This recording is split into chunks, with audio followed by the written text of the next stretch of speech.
I thought that I should tell you how I became interested and involved in the subject, and it goes back to my school days.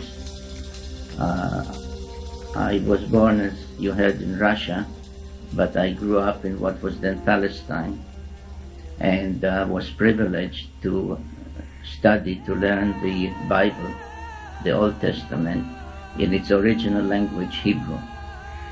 And that is extremely important to understanding what actually those ancient texts tell us, because everything else that you read in the Bibles, be it in English or in German or whatever language, are not just translations, but are really interpretations, because each translation, each translator puts into the translation their understanding of what the word or the sentence or the event had meant.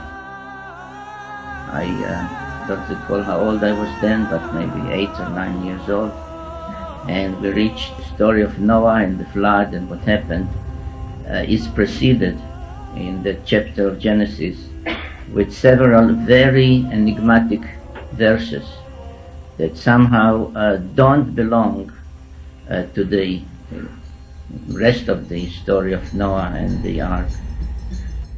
And when the teacher explained to us what those verses say, they start and say to tell us, because the second verse, I believe, says that in those days the Nephilim were upon the earth. They were the sons of the gods. And they said that means giants. There were giants upon the earth in those days and thereafter too. So I raised my hand and said, excuse me, my teacher, why do you say giants when the word Nephilim comes from the verb nafol, which means to fall, to come down, to descend. So the word is not giants, the word means those who have come down in context from heaven to earth.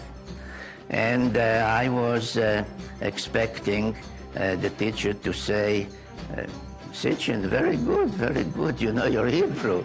And instead he reprimanded me very harshly. As I said, it happened more than a few years ago, but I remember it as if it happened yesterday, because he was so angry, he spoke through his teeth. He said, Sitchin, sit down, you don't question the Bible. And I went home that day very distraught, because I was not questioning the Bible. On the contrary, I was pointing out the need to understand exactly what it says. So this word, Nephilim, became an obsession with me. What does it mean? What did the Bible mean? Who were they? What does it mean, those who came down?